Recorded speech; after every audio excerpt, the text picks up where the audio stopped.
Vous êtes dans l'idéologie. C'est une petite phrase qu'on entend souvent sur les plateaux télé ou sur les réseaux sociaux et qui a pour but de disqualifier le discours de son interlocuteur. Et visiblement, ça fonctionne puisque beaucoup de gens semblent convaincus que certains discours sont dans l'idéologie. Burk, quelle indignité! Alors que d'autres discours savent s'extraire de ce bourbier idéologique en faisant preuve de bon sens ou de rationalité ou autre chose. Alors, je pourrais faire mon premier de la classe et revenir à la vraie définition académique du mot idéologie, mais ce ne serait pas très pertinent ici, vu que ce qui importe, ici, c'est le sens d'usage des mots qu'ils ont acquis avec le temps. Ouais, je suis anarchiste du langage, c'est mon idéologie linguistique, tu vas faire quoi ?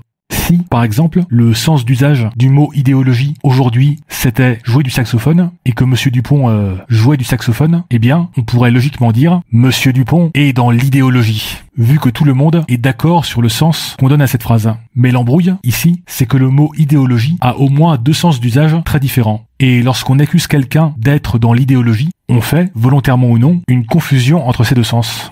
Le premier sens d'usage, c'est quelque chose qui a à voir avec le fait d'adhérer à une certaine école de pensée ou, au minimum, d'avoir une certaine grille d'analyse du monde et de la société. Et dans ce sens-là, tout le monde, je dis bien tout le monde, a une forme d'idéologie. Qu'est-ce qu'il raconte? Même les scientifiques? Oui, même les scientifiques qui font des sciences bien dures. Laissez-moi illustrer ça. Par exemple, en physique quantique... Ouais, ça te va, la physique quantique? C'est assez dur pour toi. En physique quantique, donc, il y a au moins deux écoles de pensée qui s'affrontent, la théorie des cordes et la gravité quantique à boucle. Bon, si ça vous dit rien du tout, allez voir les vidéos de Sciences Étonnantes sur le sujet, lien dans la description. Et donc, il y a des scientifiques de très haut niveau, travaillant dans les meilleures universités du monde, qui ont fait toute leur carrière, soit dans la théorie des cordes, soit dans la gravité quantique à boucle. Et est-ce qu'on peut dire que l'un de ces deux groupes de scientifiques est un ramassis d'idéologues biaisés et aveuglés, alors que l'autre est composé de chercheurs respectables qui appliquent rigoureusement la méthode scientifique avec un grand S? Ben non, il est tout à fait légitime que ces deux écoles de pensée existent dans le monde de la physique quantique. Et peut-être qu'un jour, l'une de ces deux écoles sera totalement discréditée, alors que l'autre deviendra hégémonique, mais ce jour n'est pas encore arrivé et n'arrivera peut-être jamais. Bon ok,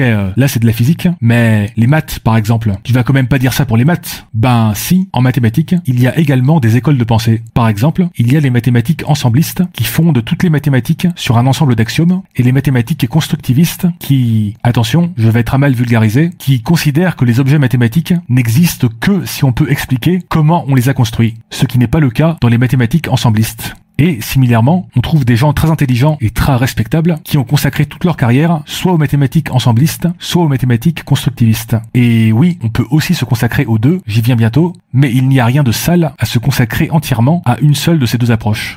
Bon, autres exemples d'opposition entre des écoles de pensée, l'opposition entre les fréquentistes et les bayésiens concernant l'interprétation qu'il faut donner aux probabilités, l'opposition entre les économistes néolibéraux, keynésiens ou marxistes, l'opposition entre les utilitaristes et les déontologues en philosophie morale, l'opposition entre les gens qui analysent le monde principalement en termes d'énergie, comme Jean-Marc Jancovici, et ceux qui analysent le monde principalement en termes d'information, comme Michel Serres. C'est le sujet d'une récente vidéo de Science for All qui critique le réductionnisme énergétique de Jancovici, lien dans la description. Oui, même votre idole Jancovici, là, avec son gros cerveau turbo-rationnel, il a lui aussi une certaine grille d'analyse du monde qui peut conduire à certains angles morts et que pas mal de vulgarisateurs du changement climatique commencent à critiquer. Mais est-ce que, pour autant, c'est mal d'avoir une certaine grille d'analyse du monde? Ben non, puisque tout le monde en a une grille d'analyse qui est le résultat de multiples influences par diverses écoles de pensée, qu'on en ait conscience ou pas. Par exemple, les zététiciens, qui sont très prompts à tout analyser en termes de biais cognitifs, ou à privilégier les études quantitatives à d'autres formes de connaissances, ou à faire des métaphores biomédicales à base de cancer ou de virus lorsqu'ils parlent de fake news, ben ça par exemple, c'est une grille d'analyse du monde très caractéristique. Une boîte à outils pleine de jolis marteaux qu'on a très envie d'utiliser pour taper sur des trucs qui ressemblent plus ou moins à des clous. Et juste dire ça, ce n'est pas une critique en soi, mais on peut critiquer les faiblesses et les angles morts de cette grille d'analyse, comme pour toute autre grille d'analyse.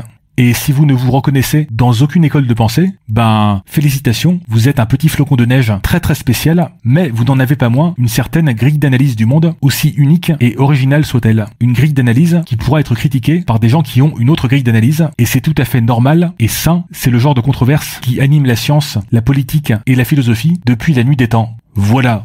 Bref. Donc, ça, c'est le premier sens d'usage qu'on donne au mot idéologie. Le fait de s'inscrire dans une certaine école de pensée, politique, économique, scientifique, philosophique, ou, au minimum, d'avoir une certaine grille d'analyse du monde. Et le deuxième sens d'usage qu'on donne au mot idéologie, c'est être dogmatique. Genre, oui, je refuse de changer d'avis devant une montagne de preuves parce que je suis un idéologue con et borné.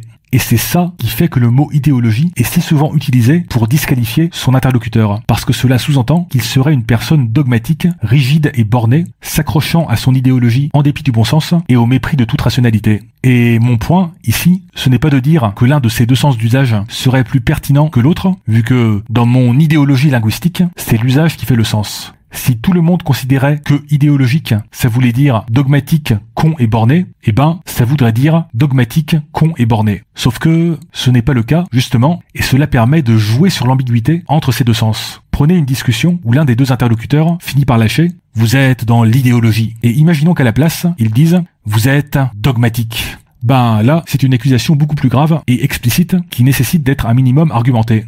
En quoi notre interlocuteur est-il dogmatique? Quelles sont les preuves éclatantes face auxquelles il refuse obstinément de changer d'avis? Mais si on dit juste qu'il est dans l'idéologie, ben ça permet de sous-entendre qu'il serait dogmatique sans vraiment assumer cette accusation. Et qu'est-ce qui permet de coller une étiquette d'idéologue à quelqu'un? Eh bien, l'autre sens d'usage, le fait de s'inscrire dans une certaine école de pensée ou d'avoir une grille de lecture très caractéristique. Par exemple, dans un débat entre un économiste keynésien et un économiste néolibéral, les deux pourraient s'accuser mutuellement d'être dans l'idéologie. Et en un certain sens, ils n'auraient pas tort, mais seulement en un certain sens. Mais l'arnaque rhétorique, ici, ce que j'appelle le sophisme de l'idéologie, c'est la chose suivante.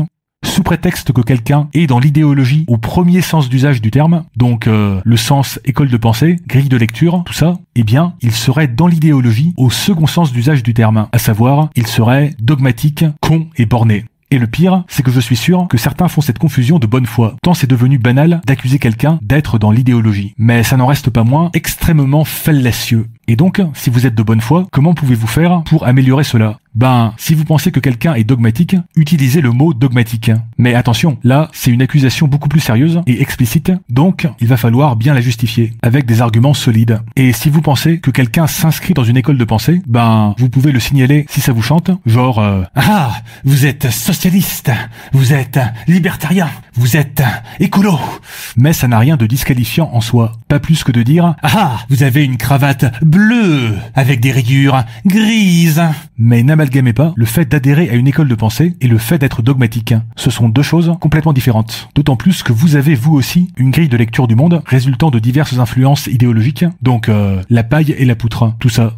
Et si, inversement, c'est votre interlocuteur qui joue sur l'ambiguïté du sens du mot idéologie, eh bien, soulignez cette ambiguïté avec un regard lourd, accusateur et plein de jugement. Et éventuellement, envoyez-lui cette vidéo.